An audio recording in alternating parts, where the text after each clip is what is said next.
ನಮಸ್ಕಾರ ಸ್ನೇಹಿತರೆ. ಇದಕ್ಕೆ ಹೇಳೋದಲ್ವಾ, ಮಕ್ಕಳು ದೇವ್ರ ಸಮಾನ ಅಂತ. ಈ ಒಂದು ವಿಷಯದ ಬಗ್ಗೆ ಮಾಹಿತಿಯನ್ನ ನೀಡ್ತೀನಿ. ನಾನು ನಿಮ್ಮ ಪ್ರೀತಿಯ ಮಂಜುಳಾ.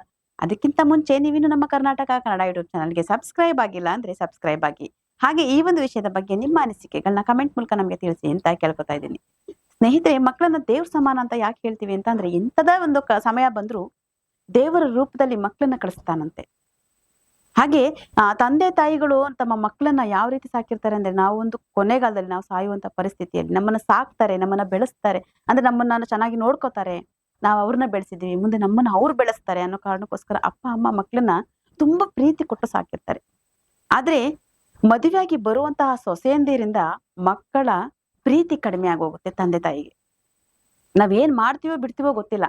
ಆದ್ರೆ ವಯಸ್ಸಾದ ಅಪ್ಪ ಅಮ್ಮನ್ಗೆ, ಅತ್ತೆ ಮಾವನ್ಗೆ ಒಂದು ತುತ್ತು ಊಟ ಹಾಕ್ಲಿಲ್ಲ ಅಂತ ಅಂದ್ರೆ, ಮುಂದೆ ನಮಗೆ ಅದೇ ಪರಿಸ್ಥಿತಿ ಬರ್ಬೋದು. ನಮಗೆ ನಮ್ಮ ಮಕ್ಕಳು ಸೊಸೆದಿರು ಯಾರು ಊಟ ಹಾಕಲ್ಲ.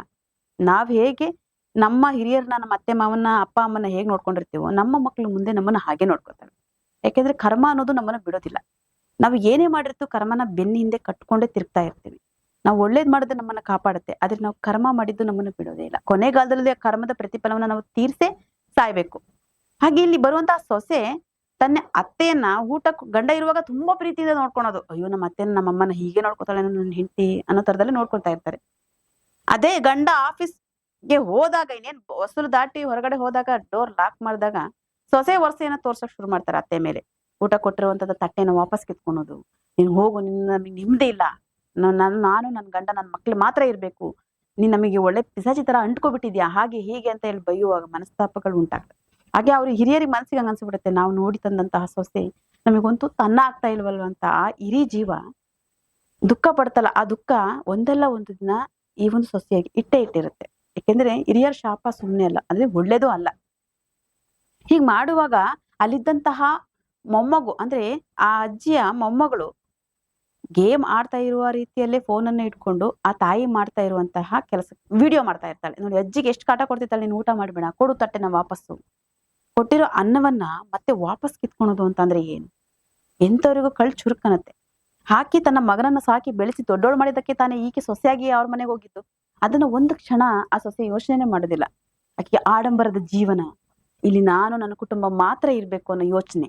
ಯಾಕೆ ಆ ತಂದೆ ತಾಯಿ ಇರ್ಬಾರ್ದ? ವಯಸ್ಸಾಗಿರೋ ತಾಯಿ ಇರ್ಬಾರ್ದ? ಒಂದು ಕ್ಷಣ ಆಕೆ ಯೋಚನೆ ಮಾಡ್ಬೋದಿತ್ತು, ನಾನು ಈ ಸೊಸೆಯಾಗಿ ಬಂದಿದ್ದೀನಿ, ಮುಂದೆ ನನ್ನ ಮಕ್ಳು ನನಗೂ ಹಿಂಗೆ ಮಾಡಿದ್ರೆ ನಾನ್ ಏನ್ ಮಾಡೋದು ಅಂತ. ಆ ಮಗು ವಿಡಿಯೋ ಮಾಡಿದ್ದನ್ನ ಕೆಲಸ ಮುಗಿಸ್ಕೊಂಡು ಬಂದಂತಹ ತಂದೆಗೆ ತೋರಿಸುತ್ತೆ. ಅಜ್ಜಿ ಎಲ್ಲಿ ಅಂತ ಕೇಳಿದಾಗ ಮಗು ಹೇಳುತ್ತೆ, ಸೊಸೆ ಹೇಳ್ತಾಳೆ ಫಸ್ಟು. ಯಾಕೆ ಅಂತಂದ್ರೆ ಮಾಡಿರೋ ತಪ್ಪು ಅಂತ ಅವಳು ಒಪ್ಕೊಳ್ಳಲ್ಲ. ಈಗ ಗೊತ್ತಿಲ್ಲ, ಹಾಗೆ ಹೀಗೆ ಅಂತ ಡ್ರಾಮಾಗಳನ್ನ ಮಾಡಕ್ ಶುರು ಆಗ್ತಾಳೆ. ಅಲ್ಲಿದ್ದಂತಹ ಮಗ ಬಂದು ನಮ್ಮ ತಾಯಿ ಎಲ್ಲಿ ಹಾಗೆ ಹೀಗೆ ಅಂತ ಕೇಳಿದಾಗ ಆಕೆ ಹೇಳಲ್ಲ, ಗೊತ್ತಿಲ್ಲ ನನ್ಗೆ ಅಂತ ಡ್ರಾಮಾಗಳನ್ನ ಶುರು ಮಾಡ್ತಾಳೆ. ಅಲ್ಲಿದ್ದಂತಹ ಮಗು ಆಟ ಆಡ್ತಿರೋ ರೂಪದಲ್ಲಿ ಮೊಬೈಲ್ ಇಟ್ಕೊಂಡು ಆಕೆ ಮಾಡಿರುವಂತದಷ್ಟನ್ನು ವಿಡಿಯೋ ಮಾಡಿ ಬಂದಂತಹ ತಂದೆಗೆ ತೋರಿಸುತ್ತೆ. ಅಮ್ಮ ಈ ತರ ಮಾಡಿದ್ರು ಅಜ್ಜಿಗೆ ಅಂತ. ಸತ್ಯ ನೋಡಿ ಹೆಂಗೆ ಬಯಲಾಗುತ್ತೆ ಅಂತ. ಆ ಬಾಯಲ್ಲಿ ಏನ್ ಬೇಕಾದ್ರೂ ನಿಜಾನ ಸುಳ್ಳು ಮಾಡ್ಬೋದು. ಸುಳ್ಳು ಮಾಡಿದನ್ನ ನಂಬ್ಸೋಕೆ ಅಂತಾನೆ ಈಗ ತಂತ್ರಜ್ಞಾನ ಬಂದಿದೆ. ಈಗ ವಿಡಿಯೋದ ಸಾಕ್ಷಿ ಕೇಳ್ತಾರೆ. ಹಾಗೆ ಆ ಮಗು ವಿಡಿಯೋ ಮಾಡಿರೋ ಸಾಕ್ಷಿನ ತನ್ನ ತಂದೆಗೆ ತೋರಿಸುತ್ತೆ. ಆಗ ಗೊತ್ತಾಗುತ್ತೆ ತಂದೆಗೆ, ನಮ್ಮ ಅಮ್ಮನ್ಗೆ ಹಿಂಸೆ ಕೊಡ್ತಾ ಇದ್ದಾಳೆ ನನ್ನ ಹೆಂಡತಿ ಅಂತ. ಆಗ ಮತ್ತೆ ವಾಪಸ್ ಕರ್ಕೊಂಡ್ ಬರ್ತಾರೆ, ನಮ್ಮ ತಾಯಿಯನ್ನ ಕರ್ಕೊಂಡ್ ಬರ್ಲಿಕ್ಕೆ ಮಗ ಹೋಗ್ತಾರೆ.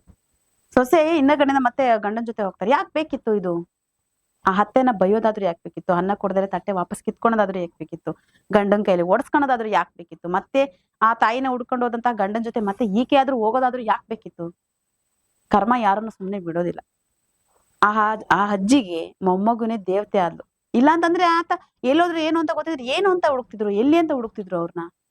ನಿಜ ಏನೋ ಸತ್ಯ ಗೊತ್ತಾಗ್ದಲೆ ಮಗ ಏನು ಮಾಡಕ್ ಆಗ್ತಾ ಇರ್ಲಿಲ್ಲ. ಆದ್ರೆ ಮಗು ದೇವರ ರೂಪದಲ್ಲಿ ಬಂದು ಆ ತಾಯಿ ಮಾಡಿರುವಂತಹ ಘಟನೆನ ವಿಡಿಯೋ ಮಾಡಿ ತಂದೆಗೆ ತೋರಿಸಿದೆ. ಈ ಒಂದು ವಿಷಯದ ಬಗ್ಗೆ, ಹಾಗೆ ಮಗು ಸತ್ಯವನ್ನ ಬಯಲು ಮಾಡಿರೋ ಬಗ್ಗೆ, ಹಾಗೆ ನಿಮ್ಮ ಅಪ್ಪ ಅಮ್ಮನ ನೀವು ಚೆನ್ನಾಗಿ ನೋಡ್ಕೊಳ್ಳಿ ಅಂತ ಕೇಳ್ಕೊತೀನಿ. ಯಾಕೆಂದ್ರೆ ನಾವು ವಯಸ್ಸಾದಾಗ, ನಮಗೆ ಒಂದು ಮುಪ್ಪುತನ ಅಂತ ಬಂದಾಗ, ನಾವ್ ಏನ್ ಮಾಡಿರ್ತೀವೋ ಈ ಹಿಂದೆ, ನಾವು ದೊಡ್ಡವ್ರಿಗೆ ಏನ್ ಅನ್ನ ಹಾಕಿರ್ತೀವೋ ಮುಂದೆ ನಮ್ಮ ಮಕ್ಳು ನಮಗೂ ಹಾಗೆ ಹಾಕ್ಬೋದು. ಯಾಕೆಂದ್ರೆ ನಾವು ಮಾಡಿರೋದ್ ನಮ್ಮ ಮಕ್ಳಿಗೆ ಅಂತ ಹಿಂದಿನ ಕಾಲದಲ್ಲಿತ್ತು. ಈಗಿಲ್ಲ. ನಾವು ಮಾಡಿದ್ದು ನಾವ್ ಇಲ್ಲೇ ಅನುಭವಿಸಿ ಸಾಯ್ಬೇಕು. ಒಳ್ಳೇದು ಮಾಡೋಣ. ಈ ಕರ್ಮ ಅನ್ನೋದು ನಮ್ಮನ್ನ ಬಿಡೋದಿಲ್ಲ. ಅದಕ್ಕೆ ಆದಷ್ಟು ಕರ್ಮವನ್ನ ಮಾಡೋದನ್ನ ಬಿಟ್ಟು ಒಳ್ಳೇದನ್ನ ಮಾಡೋಣ. ನಾವು ಏಜ್ ಆಗಿರುವಂತ ಅಪ್ಪ ಅಮ್ಮಂಗೆ, ಅತ್ತೆ ಮಾವಗೆ ನಮ್ ಕೈ ಆದಷ್ಟು ನಾವೇನಾದ್ರೂ ಮಾಡಿದ್ರೆ ಏನು ಮಾಡಲ್ಲ. ಯಾಕೆಂದ್ರೆ ಒಳ್ಳೆ ಆಶೀರ್ವಾದ ಮಾಡ್ತಾರೆ.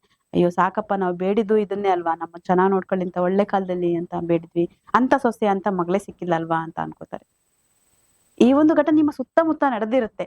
ಈ ಒಂದು ವಿಷಯದ ಬಗ್ಗೆ ನೀವು ಗಮನಿಸಿದ್ರೆ ನಿಮ್ಮ ಅನಿಸಿಕೆಗಳನ್ನ ಕಮೆಂಟ್ ಮೂಲಕ ನಮ್ಗೆ ತಿಳಿಸಿ ಅಂತ ಕೇಳ್ಕೊತಾ ಇದ್ದೀನಿ. ಮತ್ತಷ್ಟು ವಿಡಿಯೋಗಳನ್ನ ನಿಮ್ ಕಣ್ಮುಂದೆ ತರ್ತೀನಿ. ನಾನು ನಿಮ್ಮ ಪ್ರೀತಿಯ ಮಂಜುಳಾ. ಅದಕ್ಕಿಂತ ಮುಂಚೆ ನೀವಿನ್ನು ನಮ್ಮ ಕರ್ನಾಟಕ ಕನ್ನಡ ಯೂಟ್ಯೂಬ್ ಚಾನಲ್ಗೆ ಸಬ್ಸ್ಕ್ರೈಬ್ ಆಗಿಲ್ಲ ಅಂದ್ರೆ ಸಬ್ಸ್ಕ್ರೈಬ್ ಆಗಿ. ಹಾಗೆ ಈ ಒಂದು ವಿಷಯದ ಬಗ್ಗೆ ನಿಮ್ಮ ಅನಿಸಿಕೆಗಳನ್ನ ಕಮೆಂಟ್ ಮೂಲಕ ಮಾಡೋದನ್ನ ಮಾತ್ರ ಮರಿಬೇಡಿ. ನಾನಿನ್ನ ಬರ್ತೀನಿ. ಬಾಯ್ ಬಾಯ್.